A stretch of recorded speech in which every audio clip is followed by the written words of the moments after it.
You're listening to Lore Friendly with Chris Takahashi and Alice Bell. Hi guys. How's your weekend, Alice? Your Thanksgiving weekend that you We- totally celebrate in the Yeah, UK. that we totally celebrate over here. Okay, so apparently Black Friday is a thing over here. Oh, is it? Yeah. Like, I got Why? loads of emails on Friday being like, oh, look at all these Black Friday deals, and da-da-da-da. And I was Do like, you have the yeah, day why off? we celebrate? No. It's basically cultural appropriation. Yes, it is. Well, I think you should have the day off if you're gonna have the Black Friday thing. I mean, you don't need to celebrate Thanksgiving, but you can at least make up some holiday, like blippity bloppity Thanksgiving, whatever you call it. What the fuck? That's my most British sounding term of the day. The blippity bloppity Thanksgiving. Yeah. Thoppity Thanksgiving. No Thanksgiving. How about that? Thanks, but no Thanksgiving. Yeah, because Thanksgiving is basically that holiday where you all ran away from us Yes, pretty much. because of religious persecution, and then you went off and... I say you. I don't mean you. Yes, me specifically. Yeah, you specifically, Chris. immortal. You ran away from England, right? And you persecuted all the people who lived in America, and now you eat turkey. I don't know what is the meaning of Thanksgiving, Chris? I do not know myself. I don't know. I mean, we learned it in grade school and stuff like that, but it's not something I It's care about. It's a holiday. That's what matters. yeah, it's something It's about a day off work. it's something about pilgrims. I watched the Yeah, Addams Family bringing smallpox film. over.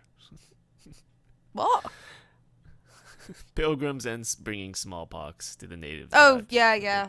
You know, nice little welcome gift. Just like, hi, we're your new neighbours. Have all the old world diseases.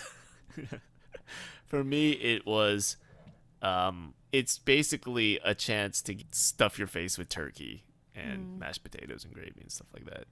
But yeah, Thanksgiving, Black Friday, and then Cyber Monday is a big thing. So there's lots of deals online. Yeah, I've been getting just emails all weekend about it, and it's just like, it is literally not a thing over here. Why? Because Well, retailers want to consumerism make is loads a of thing. money. Yeah. Yeah. Capitalism, That's woo! a thing. We already have Capitalism is a Christmas to thing, yeah. celebrate capitalism, though.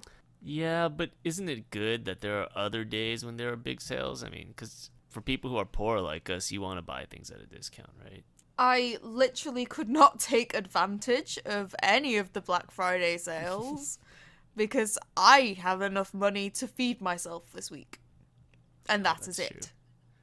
Food comes first. Electronics comes. No, later, alcohol yes, comes right? first, then makeup, then alcohol, food, then okay, gotcha. then my I contact took lenses. advantage of one sale. I purchased a game called Vampire: The Masquerade Bloodlines. Oh, for really? $90. I don't think I've heard of that one before. What's it Really? about? Really? Masquerade balls, I'm assuming. Aw, that sounds like a really nice, little romantic adventure game, you know? Do you get to do, dress up with dolls and stuff? Yes. That's It's what a I think the dressing up game's about. simulator? I don't know because I barely got past the main menu. I turned it on. It was very blurry. There's all these old school graphics and stuff, and then Oh my god. it was like I was like, You're oh, I was hurting already my complaining. soul, Chris. I was already You're hurting complaining, so my I had to soul. install a bunch of patches just to make the game work. Mhm. And then I had to edit an INI file because all the voices were echoey. And after all this effort, so then I get into the game, and then the graphics just I don't know. I'm a snob. You have to get past the graphics, Chris. And then the walking, the animations, they all shake their hips. Have you ever seen a lizard run? That's what it reminds me of. Cause lizards run, they kind of just flap their arms about. They're not they don't look normal when they I run. don't They kind know of why just this patter, is patter, so- patter on the ground. They're just pattering their hands and wiggling their hips. I don't know why that's so absurd to you, because that's exactly how I run. Okay. I don't know about you, but that is how I move. That's how all the NPCs in this game move. And it's really funny when they're like both walking down a hallway, because at the beginning there's like a scene where you're a player and then like this other like haughty vampire are walking down a hallway, and they're both like strutting like they're like models on a runway, and it's just like, oh my god, what game am I playing? Like, what century am I in? It is one of the best games once you get past the animation. Okay. We will sit down one evening and we will. Yes, this is a game that I need to play with you because I cannot play by myself. And then the first thing, once you exit like this theater, the first thing you have to do is like go suck somebody's blood. I'm like, okay. No, the first thing you do is you talk to Bender. I thought his name was Jack. Yeah, but it's voiced by the same guy who voices Bender. Oh, is it? Yeah. Bender? Yeah. Oh, okay. See, I'm liking Can't this you game now. recognize it? Bender Bending Rodriguez? From Futurama? Yeah. How did you not recognize that? Okay. Probably because I was too caught up with the animations, but yeah. It's got Grey Delisle in it as well. It's just fantastic. So like, then I started going off on a tangent. Like, why do vampires even drink blood? Because I mean, blood doesn't taste good at all. It tastes like rusted iron. It tastes like metal. It has like a metallic taste. I don't know. I kind of like it. Do you? Yeah. I've had worse things in my mouth.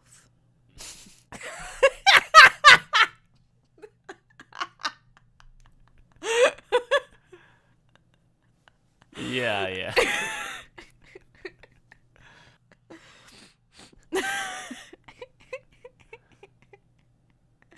I meant like I don't know, bad food. I don't know. It definitely wasn't a dick joke. Speaking of gross things, I have an update on our whole butt wiping thing that we did Right, last week. yeah.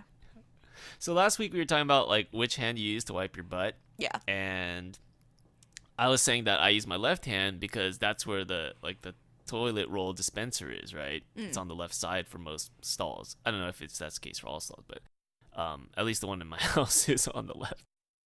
But I noticed today while wiping my butt that you don't use one hand to like use the toilet dispenser. You need two because you have one to hold it and then one to rip it off. Yeah.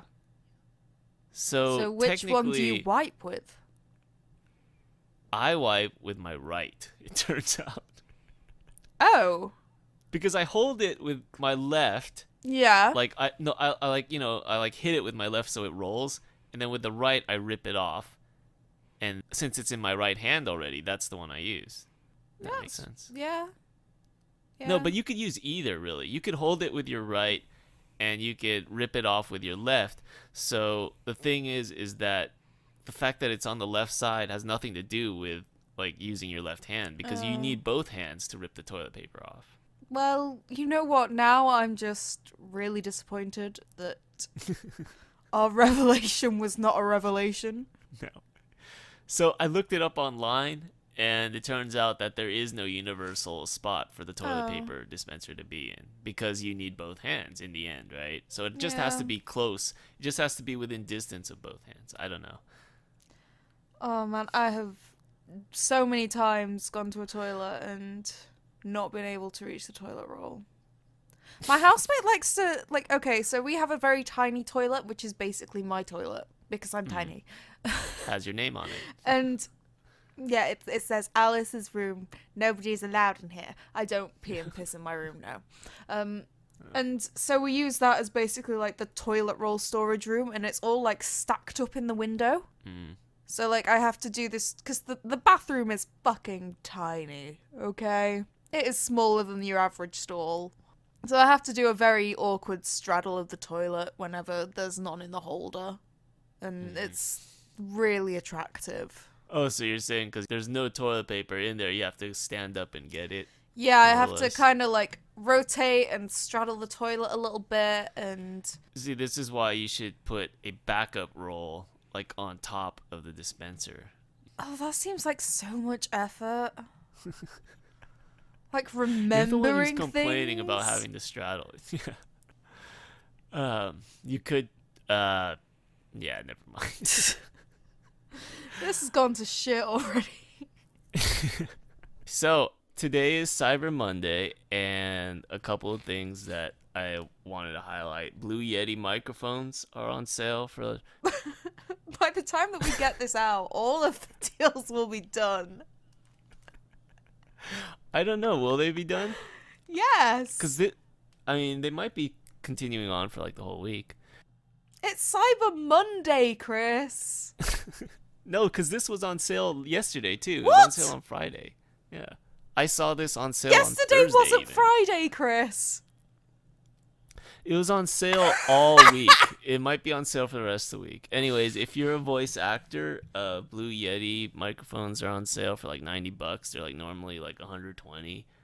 Blue Yetis are good mics, and you could also get a free Assassin's Creed game. But who really wants a free Assassin's Creed exactly. game? Who really wants Assassin's Creed? But the Have you ever played an microphone. Assassin's Creed? Yeah, the microphone's good. I've played a bit of Assassin's Creed. I don't get the concept of Assassin's Creed. Like, why would you want to play something that's already decided? Like, you're just playing like a video game. You're playing a character who's playing a video game, more or less. Like, I think it's an interesting concept, and the gameplay, I have played it and I have enjoyed it. But there's the butt. shit, man, it's gone off the rails. Master of It's butts. gone off the rails. Like, there was Assassin's Creed 1, which was alright, yeah, it's establishing the universe. It's about as good as a first game in a series is gonna get. Assassin's Creed 2, great. Brotherhood, pretty good. Revelations, yeah, all good. And then we go on to Assassin's Creed 3 with the really shitty protagonist. And I was just like, fuck it, I want to side with the Templars now, because at least your characters are interesting. Wasn't there a game, though, in London? That seems like Yeah, we've talked about it on the podcast before. Yeah, we were discussing the viability of the costumes. Yeah, but did you actually play it? No. No, I did not. Apparently, it was a glitch-riddled mess. Yeah, I don't know how that franchise keeps... I mean, I guess it manages to reinvent itself because it keeps going to different locations, but I just struggle with the concept itself. But yeah. Another game that is on sale that I like is Dragon Age Inquisition Game of the Year. Oh, I edition, think I which is only bought that. $15. No, I didn't buy Dragon Age Inquisition. I bought Origins, which I have still yet to play. It's a big difference. Origins is one of those games that are just, you have to kind of look past the graphics. It's not as old as Chris, that you have other to look game we past the played. graphics. But it doesn't have anybody like walking like a fucking lizard, so you're okay on that front. But it's the gameplay is pretty bad. Well, I mean, the gameplay is just like tabletop D&D, so it's kind of like it's tough to get used to. I think I played I got past the tutorial level. Oh. And then I got bored. Because... So now you know how I feel. Okay, so let's make a pact. I'll play through Vampire the Masquerade with you. You play through... you play through Dragon Age with me. Okay. Inquisition or Origins? Well, I kind of want to know the story. Oh, okay. You want to play them in order? Yeah. If you're struggling to get past the tutorial on one game, how are you going to get past 3 entire games with the DLC? I don't know. Maybe I just have something against BioWare games, because I've started the first Mass Effect like 3 times as well. And I never really got past the council chamber when you first go in, because it was just kind of, I don't know, didn't grab me. Yeah, it might just be the BioWare thing. Have you ever played a BioWare game from start to finish? No. Like KOTOR? I have never finished a BioWare game. Just as I have never finished a Fallout game. And yet we talk about Fallout all the time on this podcast. Well, the thing is, like, with Fallout, I love the lore, I love the vaults and stuff like that, but I'm just not a big, like, shooty gun person, to be honest. I mean, and I there was enjoy a whole it every bunch now of and shooty again. guns in Dragon Age. I'm also apparently not like a D&D style game player either, so I don't Video know. games in general. Yeah, I Nice just don't concept. like video games, you know? That's the thing. Tough to play. Nah, I like narrative driven games, and I understand that Dragon's Age Inquisition has a narrative, and I understand that Mass Effect has a narrative, but I don't think there's any, like, when I've played them, there's been anything that really, like, hooks me into them. Yeah, not enough vampires, more or less. Yeah, I just want to be a vampire, really. Not enough blood sucking. Yeah. That's all I want out of life. Eat face and suck blood. You can't actually eat face in Vampire the Masquerade Bloodlines. Hate to break it to you. Really? But you can suck blood. You can suck all the blood. And other things. You can't actually. Yes, you can. There is a quest. We've come full circle here. It's Stranger Things. the best. So, A show with very little sucking going on so far. that sounds like really high praise, Chris. Can I just say? Should we go through each of the character arcs and then kind of Yes. finish with the main one, or the big one, I guess? Yes. So we could start with Dustin, Dart, and Steve. Okay, so basically, as we saw at the end of last episode, Dustin's cat got eaten. Yeah. And it was pretty gruesome because nobody likes to see an animal die on TV, okay? No. And so Dustin had to get his mum out of the house, and he's lying to her because you can't just say, oh yeah, so this lizard monster demon thing ate the cat, saw his mum. Yeah. And yeah, so he manages to trap Dart in his basement after running around like a complete twat. And then he can't get into contact with any of his friends. And then he runs into Steve. Good old Steve. With his floppy hair. It seems like an odd pairing, Yeah. Dustin and Steve. Dustin basically goes, get in, loser, we're going shopping. It turned into Mean Girls. This is not the buddy cop movie I had expected when I first sat down. Yeah, to watch. this is not one of the pairings that I was thinking we would get out of Stranger Things 2, but Stranger Things have happened. Oh. That was so bad. Yeah, I mean, at this point, I'm not really sure where that's going, but it's just an intriguing pairing. I don't know. I'm interested to see where it goes on from here. We had Lucas and Max. Reconciling. Yeah. With Max, I know that she's gonna play a role in helping the kids because she's like the expert Dig Dug player, right? Yeah. And the whole thing's about Dig Dug, right? But you don't know how that Yeah. skill kind of translates. Yeah. It's a little bit confusing in that regard, but I do like the fact that they're kind of sort of bringing Lucas and Max together. He was very much the anti-L, and he's becoming a lot more sympathetic. And then in this series, he's like the opposite. He's the one who's kind of reaching out to Max Yeah. and including her in the group. So it's a good contrast from season 1 with Lucas. Yeah, he's growing as a character, which is always lovely to see. And I feel like, yeah, it's just a really nice relationship to see developing on screen. Or anything else you want to talk about with Lucas and Max? That was kind of creepy. The shoving her into a back room kind of thing. Not gonna lie, yeah. I would have definitely called him a stalker. Yeah. In this climate. Yeah. Questionable tactics, guys. But it turns out Lucas was just a good guy. Yeah. But normally that is not something you want to do. No.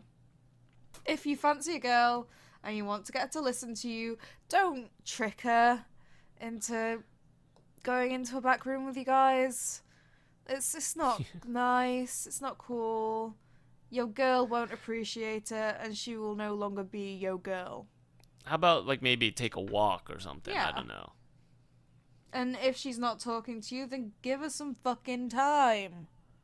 Exactly. Sometimes people just need a bit of time to like cool off, and then they can come back to things. He basically left it like less than a day. Sometimes if you're starting out a new relationship and you upset someone, you need to give them more than a day. Yeah. Relationship advice with Law Friendly. He should consult Erica before he does something, because she seems like she has her head on straight. His little sister. Yeah. She's cool. I like her. Yeah. I appreciate the little sister. Yeah. She didn't put up with Dustin's crap. No. Correct. We also had Jonathan and Nancy visiting the conspiracy guy. Yes, we did. And sharing a very awkward hotel room together. I found it weird how level-headed he was. Like, most conspiracy nuts, like, the goal isn't to punish the conspirators, it's to get the quote-unquote truth out. Yeah. So, like, at the end, he was like, okay, we should water down the story so we can get it out to the public and make it believable, and that's how we're going to get these guys. But that's not how conspiracy nuts think. They're never going to water down their story. They are going to want the whole truth out. Yeah. Like, imagine telling a flat earther that the best way to get their message out is to suggest the earth is like a cube or something. Do you think they'd be down with that? No. There is no fucking way. They'd be like, nope, earth is flat. There is no way I'm compromising my message. Like, that's just not going to happen. So I found that whole scene, like, unbelievable in respect, because Nancy and Jonathan were the people who were, like, adamant about getting the truth out. Whether like, the conspiracy nut was more like no, let's hold on, let's water this down. That is the opposite of how it should be. Yeah, but at the same time, as a plot device, it's going places. Yeah. At the end of the day. Well, yeah, it makes sense from a practical. If your goal is to shut down, like, the Institute, the Hawkins people. I love how we are just calling them the Institute now. Yeah. They've got a load of synths in the back room. Yeah, pretty much. That's what those people in white are. They're just robots. Yeah. I just thought that if you want to do justice to the characters over the plot, you have Nancy and Jonathan convince the conspiracy guy to water it down. Because the conspiracy guy should be like, I need to get this out there. I need to tell the truth. People have to know. And then Nancy and Jonathan, whose objective is to punish these people who, are doing bad things, they should be the ones who need to convince that guy. So I thought it was a little bit backwards in that respect. But yeah. But then they couldn't have had the whole metaphor with the vodka and the water. Or they would have had to rejig it a little bit. Well, you just have Nancy say it's too strong. Nancy takes a sip, and it's like, oh, this is too strong. And then, she waters it down, and Jonathan's like, wait, what if we watered it down? And then the conspiracy guy's like, no. But then they say, we're not giving you this tape. We have terms, right? Because no one's going to believe you. But, yeah. Who drinks vodka with water? I don't know. I don't drink, so. This is the real issue here. Yes. That's what you take issue with. The I'm taking issue with the characters. You're taking issue with the vodka. Yes. We're staying on brand here. Yeah. BT 2020. Yeah, but that was in my notes. I want to get off my chest. That was actually a very good point, well made, so I'm gonna give that to you. Oh, where are they getting the money from for that hotel room? Hotel rooms are expensive. I don't know. And Mike clearly stole all of Nancy's money at the start of the season. Oh, that's true. Plot I don't hole. know. Hotel rooms are expensive, right? I wish they would just fuck already, though. Those two. No. But I get that they need to drag it out to the end, but yeah. It's like, come on. I want to say get a room, but they actually did get a room. Yeah, and they didn't do with anything. Different beds. Yeah. But that is kind of like a high school guy thing where it's like you lack confidence, so you're kind of, even though the girl's sending you all the signals, you're still kind of like sputtering around, like, I don't know. It's definitely not limited to high school guys. It is also limited to high school girls or college age girls or adults. Yes. It's just a universal experience, Chris. I don't know. Adults kind of, they know what they want. They can recognize flirtation. Although I guess most men can't because they seem to be crossing the line. They seem to think if a girl is like even looks at them that she wants them for some reason. I mean, The eyes are the doorway to the soul, Kris. And the soul wants that D. If a girl shakes your hand, it's You're like, getting married. That's it. Anyways, moving on. Another storyline before we get to the main one. We have 11 and 11's mama. Oh, right. Oh, yeah, I forgot 11 existed. Yeah. It's kind of like a complete side story. It's a side quest. It's like So the first College she of gets- Winterhold. Yeah. Completely different from the main quest. So, first she gets off a lift off of a really lovely truck driver, which, again, is a sign of the times, because Yes. I would not get into a car with a total stranger. No. That is not my shebang. And I definitely wouldn't have done that when I was 12 or 13. Yeah. So yeah, don't get into trucks with strange men. But she gets to her mum's house. Who is the lady that answers the door? His sister. Her sister. So her auntie. Yeah, I was a little bit confused on that part. I thought maybe she was like an institute spy person or something. Like, why are you trusting this person? We don't even know who she is. But yeah, she goes in, she makes contact, and we see like how she was ripped away. We even get a shot of the other 11's like older sister or whatever, if you want to say, who we haven't seen since episode 1. Yeah. So it was like, oh, it's her again. That person we barely know and don't care about. Yeah, that person who randomly popped up for one cold open scene. Yeah. It's her. Yay. Yeah, so I mean- we still have like 4 episodes left, and all we've seen is the cold open and this flashback. So Yeah. I don't know where they're going with this, but time's ticking. Yeah. I mean, there's only so much you can fit into 4 times 50 minutes. Yeah. And it's quite late to properly introduce a decent character into... Yeah. How's the whole side plot going for you so far with 11 and her mom? I'm kind of neutral about it, to be honest. Part of the strength of the first season was all the kids interacting with each other.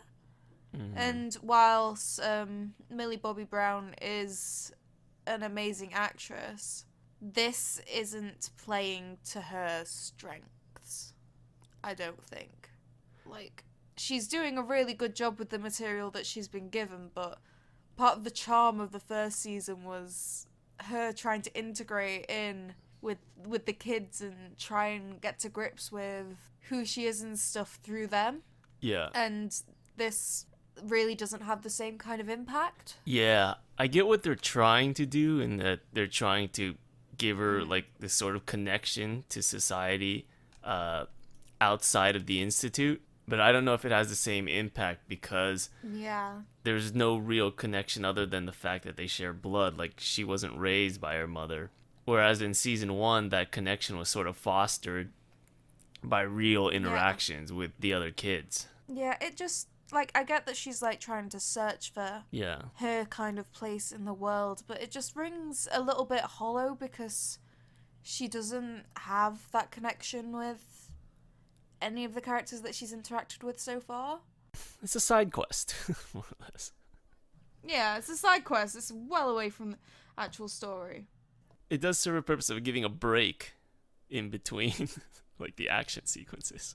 Yeah. You know how you like don't want to do the next quest in the main quest? You kind of want to like get a breather in between, so you do another quest. It's kind of like that. Yeah, that's fair, actually. Yeah, that's, I guess, pacing issues and stuff, but I don't know, they could have done something better with her, and it's a crying shame. So do you want to move on to the big storyline? Yeah. Yeah. So we have Joyce going full Joyce, putting the paper all over the wall, My boy! making this big old puzzle thing, but she can't really figure it out. I mean, Will gets this vision of Hopper being in trouble because Hopper, like, searched in the vines and got stuck. And then so the thing is they need to figure out where Hopper is. And to do that, they enlist the help of Bob, who is like a brain teaser puzzle solver guy. And he comes in. Samwise Gamgee saving the day. He comes in, immediately figures it out, gets like dragged along into the group, and they go and save Hopper. What did you think of that whole like sequence before we get to the end? I feel like it would have been better if we had a chance to, if we had some kind of illusions as to like figure it out ourselves, Yeah. kind of thing. Because like if we'd have just seen like Lover's Lake or whatever it was on a map or something, then we could be like, oh yeah, shit, I see that, Yeah, because kind of thing. But because we don't know shit about Hawkins. yeah, and the thing is, we know about the vines. We know there are tunnels underground already. So it's very easy to Yeah. make that connection that what Will is drawing are the vines under Hawkins. It's like obvious. They already gave us the answer before they even gave us the test. So we already knew that. It's just the characters don't know that, and the characters are trying to figure it out. But it's less exciting if we already know the answer to it. I feel like we're on different wavelengths here, because I was like, oh yeah, how was I meant to figure out this is a map of the tunnels under Hawkins? I feel like if we knew a bit more about Hawkins, then we could see where the characters drew that conclusion from, but because we don't know Yeah. shit about it, we don't know where the characters are drawing that conclusion from. Yeah, I get what you're kind saying. of So when thing. Bob sees the heart, it doesn't really resonate with the viewer because the heart means nothing. No. Yeah, it literally means nothing to us. Or did we see it when Bob was having lunch with Joyce? Is it just our inability to like view these things? But they should have made that more clear. If it was there in when they were having lunch together outside, they should have made it Yeah. a point to like say, "Oh, you know the history of this heart? It was built in like 1985 because Yeah. like two lovers like had sex under it, and something like that, something romantic like that." Yeah. It would have really tied together. You really should go into Yes. writing romance stories, Chris. Full blown erotica. Or architectural planning. Yeah. Nah, I just wish that we knew more about Hawkins so we could have seen, because it just kind of felt like the characters were jumping to conclusions, kind of Right, thing. right. Yeah, because like the tunnels like were obvious to me, but I didn't make the connection like that the shapes meant anything. Yeah. More Yeah, or less, that's- right? They yeah. weren't that they were specific landmarks that we could use to make it a map. So yeah, they probably didn't do that great of a job with that. I do like the fact that Bob is involved now because Bob seems like one of those characters who, like, even though they're dragging him along with this, like the whole time he's like, "Oh, look, this is so this cool. is a map." Oh my god. Yeah. We're having an adventure. His reaction to things like makes me smile because he's not like freaking out like some Yeah, people. he's just like, oh, okay, Mr. Frodo. He's not doubting Joyce either. He's just like, "Oh." He's so wonderfully supportive.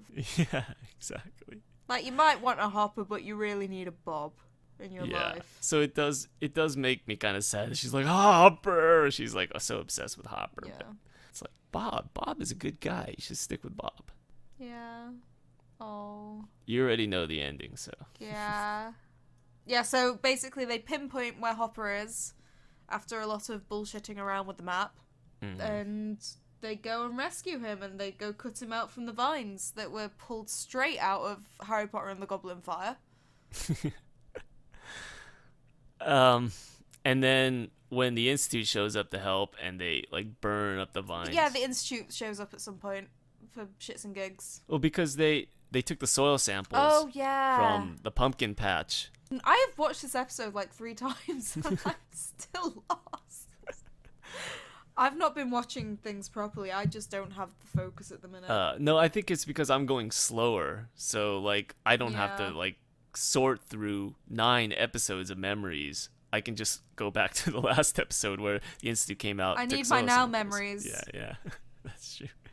I have only 4 episodes of memories to sort through, and they basically took the soil samples and they realized that the monster, the big bad, was already in Hawkins. So they come out, they burn up the vines and shit, and then Will has this like Poor screaming, Will. like wrenching reaction. That Yeah. poor fucking It's kid. like- Ooh.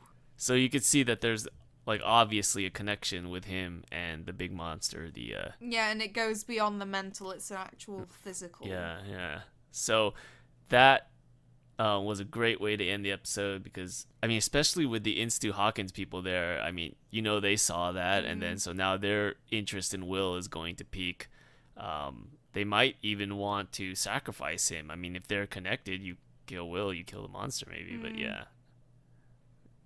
Who knows? I'm just speculating here because you already know the answer to these things. Because I'm a dick. You can neither confirm nor deny I my just crazy, go, insane theories.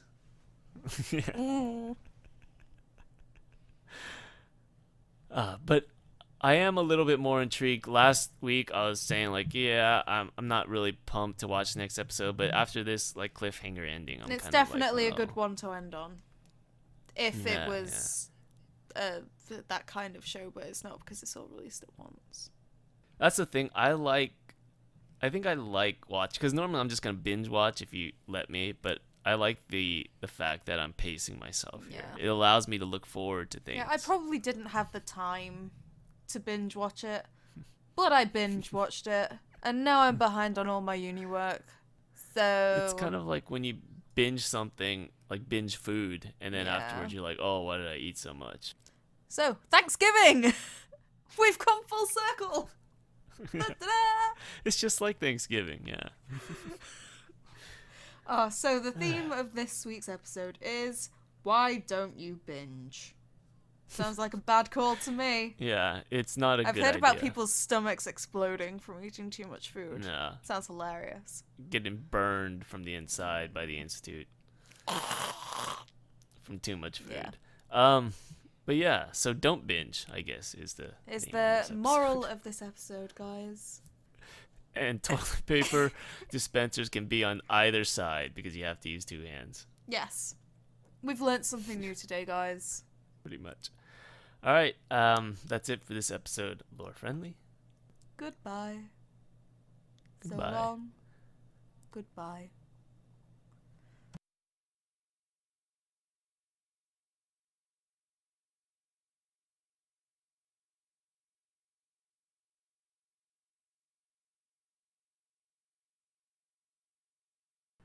How's the connection though? It's reasonable. Because like, you're kind of glitching out on me. Great. Wonderful. Should we try Discord? No, I think this will work. You were breaking up a lot more for me on Discord. Like at least I can hear you reasonably well. Okay, then this will work. I'll power through. It's not like I listen to you anyways. No, I'm kidding. Bitch. Fine. Replace me, why don't you? I do with yourself. I do need to do a better job of listening to you in general because sometimes I start looking at the outline because I'm trying to think of like what we're supposed to be talking about. Yeah. And then I'll miss something you say. To be fair, I do text whilst we're podcasting sometimes because I'm a dick. See, I don't do that. At least I'm trying to like, do something practical. I'm not the person who's texting during like a date or something, because that would just be you're like that person. No. That is where I draw the line. Okay? I do not text on a date. Okay. I text when they go to the toilet on the date. Ah, sure. There you go. Because my friends have to know that, because I go on all these Tinder dates and stuff, they have to know that like I haven't gone on a date with someone who's going to kill me. Why don't you just like live stream the whole thing? Just like, guys, I'm okay. It's okay.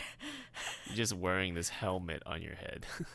GoPro. But that is true. Extreme dating. That is true. You have to be careful around weird Tinder guys. You never know who they are. It can be scary. I do get texts like halfway through the night like, guys, what are you doing? And I'm like, yeah, I've not been killed yet, so that's something. Bye.